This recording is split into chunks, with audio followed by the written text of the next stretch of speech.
Hey loves, welcome back to my channel and welcome if you are new. My name is Tyla and today I'm so excited for this video, you guys, because this was one of my favorite childhood movies and I had to do an interpretation for you guys. I've honestly been getting a lot of messages about The Wizard of Oz for some reason, just in different things that I've been listening to and different things that I've been watching. The Wizard of Oz has been coming up a lot. So I felt like there were some messages that I can gain and interpret from this movie. So I did watch it again. I took a lot of notes. And there are different meanings behind this movie. There was a political standpoint, but I'm going to be giving it to you guys from a spiritual point of view and Dorothy's path to the Wizard of Oz following the Yellow Brick Road. So if you're interested, let's get right into it.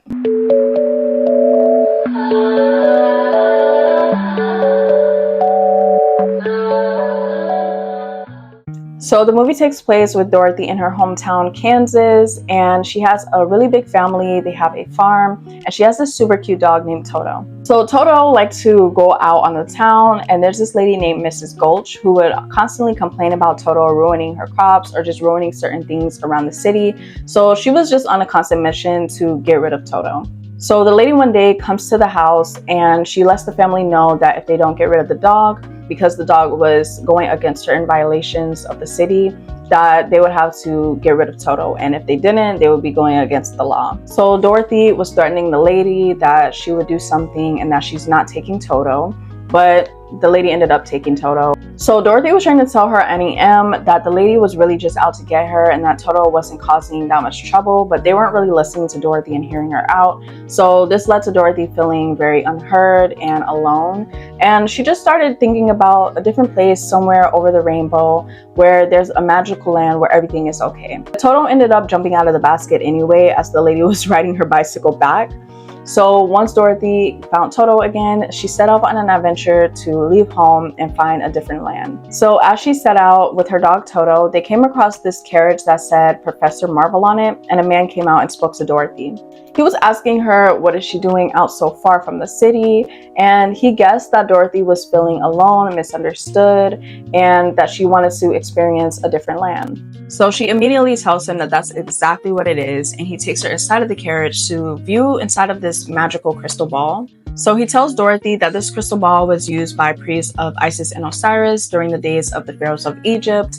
And as he looks inside of it, he sees Annie M, and he says that she is having her hand over her heart and she fell onto the bed. So Dorothy got really scared and went back to check on her aunt. When she goes back to the town, there's a huge storm happening and there's a tornado, but the rest of her family had already went into this basement. Dorothy didn't know that, so she went inside of the house, and as she was calling to look for everybody, one of the windows fell and hit Dorothy's head. So she became unconscious, and once she woke back up, she noticed that she was inside of the sky, the house was spinning inside of the tornado, and she looked outside of the window and there was just different images passing through the window. So she was seeing some of her family, she was seeing people from the town, and then she saw the lady Mrs. Gulch. So once the house finally lands down abruptly, Dorothy goes to take a peek outside and she notices that she's in this whole different magical land, which was the Munchkin Land. So as Dorothy is kind of scoping out the scene to get a feel for where she is, a really pretty orb forms in the sky and out pops the good witch Glinda. So Glinda starts asking Dorothy if she's a good witch, if she's a bad witch, and Dorothy's telling her that she's not a witch at all. But what Dorothy didn't notice was that her house landed on the Wicked Witch of the East. So everybody was rejoicing because the witch was finally dead, and Glinda was telling her that Dorothy is a star that came to save them. So as Dorothy was just trying to tell them that she's just trying to get back home to go to Kansas, another witch pops out, which was the dead witch's sister. Now, what Glinda did was she took the ruby red shoes from the dead witch and put them onto Dorothy as a form of protection. So the witch was telling her that she's going to be out for her, that she's going to get those slippers back.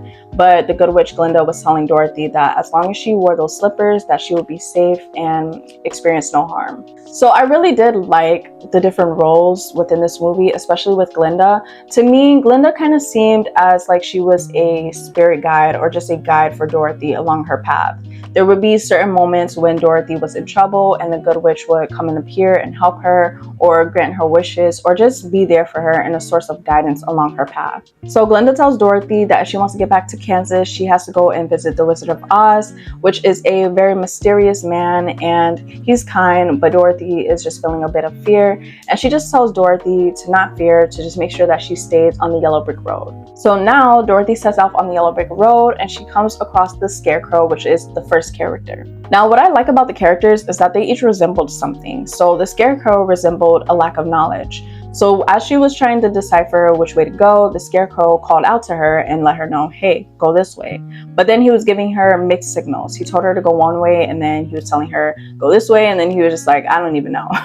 So as she was asking him, how does he not know? Why does he seem so confused? He was letting her know that he's just a scarecrow and that he doesn't have a brain. He was expressing to Dorothy how he feels as though even though he is a scarecrow, that he does not have a scary bone in his body. He feels like he doesn't actually scare the crows away. He feels like he isn't really taken serious. And he was expressing to her all of the different things that he would do if he did have a brain. So she tells the Scarecrow to come with her so that the Wizard of Oz can grant him a brain, and they go together along the path. So this is when they come across the second character, which was Tin Man. So what they were doing is they were trying to grab some apples from trees, and then one of the apples kind of, I think it rolled away next to the Tin Man, and he was making noises because he couldn't speak, so he was mumbling. So they grabbed his oil and they oiled him up, and he was explaining how he got stuck in that position, how he'd been there for so long, it started raining and he got stuck. She was letting him know how amazing he was, but he was saying that he's not that amazing because he doesn't even have a heart. So he was telling them that his Tin Man forgot to give him a heart when they built him, and they knocked on his chest to hear a really loud echo within him. He was saying how he would give anything to have a heart so that he can feel human emotions. So then she tells Tin Man as well to come along on their journey so that they can go to the Wizard of Oz and he can also grant him a heart. So as they continue along the path, they come across this really spooky forest, and they're starting to get a little bit scared. They're like, I don't really know about this. I don't know if I want to continue. And they're hearing all kinds of rustling, they're hearing noises. So they get really scared because they're starting to think, what if we come across some lions, tigers, and bears? So that's when the lion popped out. So the lion came off really intimidating. He was trying to scare them, trying to growl at them, intimidate them. And Dorothy decided to stand up for them and she hit the lion on the nose. So they're just staring at him, crying because they're so confused as to how he came off so intimidating, but he's actually very sensitive. Dorothy was letting him know that you should not just go around picking on people that are weaker than you and that is a very weak thing to do. And he's just saying how he genuinely doesn't have any courage and he's very scary, he's full of fear. And so she was letting him know that he can also come along on their journey so that he can ask the Wizard of Oz for courage. So one thing that kept happening throughout the movie was that they were constantly coming across obstacles on their path to the Wizard of Oz. Most of these obstacles were also caused by the Wicked Witch, because whenever she would see them progressing forward on their journey, she would throw another obstacle.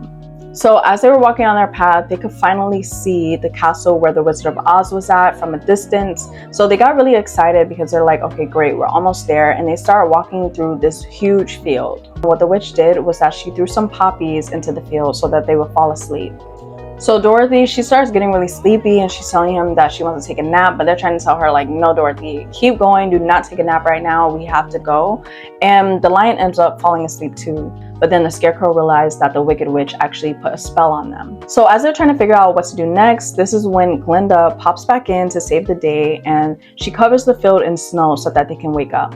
And that's something else that I really liked about the movie, because no matter what types of obstacles that the Wicked Witch tried to put in their way, the Good Witch always was there for them. She always helped them to get out of any of those obstacles. And no matter what the Wicked Witch did, it never prospered against them. So Dorothy was really known in this land because of the fact that she killed the Wicked Witch. So as soon as they let the man at the door know that she was the Dorothy, he ended up letting them inside. So they go inside, they get all pampered and ready to see Oz, and then they're all waiting to get let into the door, and the man decides that he's still not going to let them in. So Dorothy got really sad, and she was just speaking on how she felt that she was really ungrateful towards her NEM, because her NEM was actually really there for her. She genuinely did love her, and she just wanted anything to go back to her NEM. The guy overheard and started crying and felt bad, so he ended up actually letting them in, and there was a long pathway that they had to go to speak to the Oz. So as they all are walking down this super long pathway to finally speak to Oz, they start getting really nervous because they don't know what to expect. The lion was even trying to turn back around because he felt that it was a mistake and he did not want to continue to go through because he was too scared. So they finally make it inside to speak to Oz, and they each individually have the courage to step up and to tell Oz what it is that they're seeking. So Oz lets them know that he will grant their wishes as long as they go and they retrieve the broomstick from the other Wicked Witch. So they set out to go find the witch's castle, and they came through another super scary forest where they saw 2 black owls and then vultures, which were obviously sent by the Wicked Witch. Now this did catch my eye because I'm very big on symbolism as well as just paying attention to certain animals that I come across, certain things that I see on a day-to-day basis, because some of these things do serve as a sign. So I was actually very curious at what the 2 black owls symbolized, so I did look it up, and the one symbolism that stood out to me the most was the symbolism of the subconscious mind. This one stood out to me the most because a lot of the things that they encountered along their path were actually just limitations within their own mind. So the witch's flying monkeys come and they take Dorothy back to the witch's castle, so Tin Man, the lion, and the Scarecrow have to go and find Dorothy. So it really took a lot for them to go through this process of helping to save Dorothy because they had to overcome all of their fears. So as they went inside to help Dorothy, the witch did come back and she took some of the fire to throw on Scarecrow, and Dorothy found a bucket of water and she was trying to throw it on Scarecrow, but she ended up throwing it on the witch, and the witch ends up melting, and all of her little flying monkeys, they started cheering because they were like, the witch is finally dead. So as they go back to speak to Oz, Toto notices that there's a little curtain on the side, and he goes to pull it back, and they see that there's actually a man that's been controlling Oz the whole time. So they got really upset, of course, because the man promised them to grant all of their wishes, and the Scarecrow starts telling him that you promised to give me your brain. So this part was really sweet because he starts telling the Scarecrow that where he's from, there's different places to go, different universities where people can learn and become deep thinkers and gain new knowledge. So he gives the Scarecrow this certificate or degree of thinkology. So this part was actually really funny because after he handed the Scarecrow the degree of thinkology, the Scarecrow started talking about the square root of an isosceles triangle, and he started saying all of these things from his brain. So the man tells the lion that he's a victim of unorganized thinking and that he's under the illusion that because he runs from his problems that he doesn't have any courage. So he told him that he's confusing courage and wisdom, and so he gave him a medal for extraordinary valor and bravery against the Wicked Witches. So that's when the Tin Man comes and he's saying, well, what about my heart? So the guy tells him that he doesn't know how lucky he is to not have a heart, and that hearts cannot be made practical until they become unbreakable. The Tin Man, of course, still did want a heart, so the man told him that he needs a testimonial, and in consideration of his kindness, he gave him a heart-shaped clock for his self-esteem and affection. So they ask, what about Dorothy? And he obviously couldn't pull something out of his bag for Dorothy. So what he did was that he did tell her that he would take her back within his hot air balloon because he used to be a balloonist, and an accident is what caused him to land in Oz, where he became the Wizard of Oz. So as he's prepping the hot air balloon and they're getting ready, Toto jumps out and Dorothy has to go chase him, and the air balloon started drifting away without Dorothy.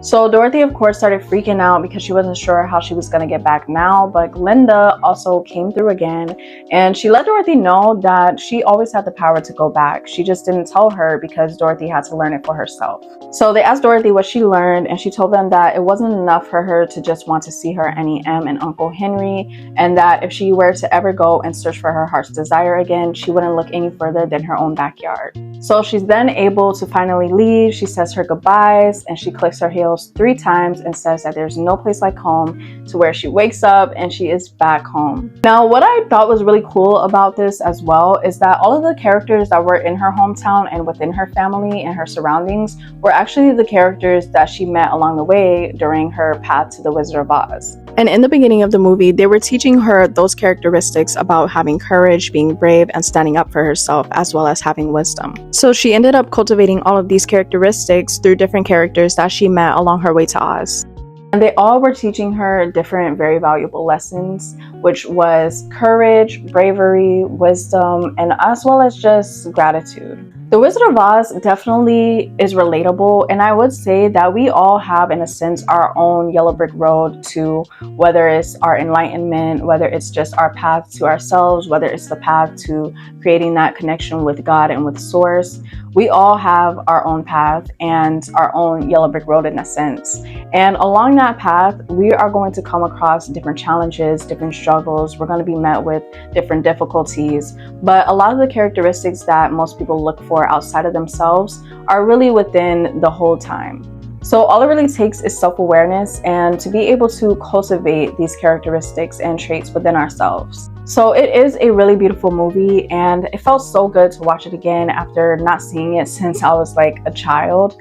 But if you have not watched it yet, I definitely recommend to watch it for yourself. But I did always really love this movie. It is a very beautiful movie, so if you have not checked it out, I definitely would recommend to give it a watch.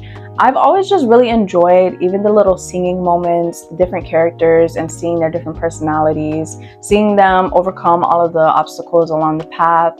And I just thought that it was really profound. So if you guys did enjoy, which I hope that you did, be sure to give this video a thumbs up, share with somebody that you feel may benefit from it or enjoy it. And I will see you guys in my next video. Be sure to subscribe so that you don't miss out. Tomorrow is Talk with Ty Tuesday, so I will be posting a topic video tomorrow, and I will see you guys then. So peace out and much love.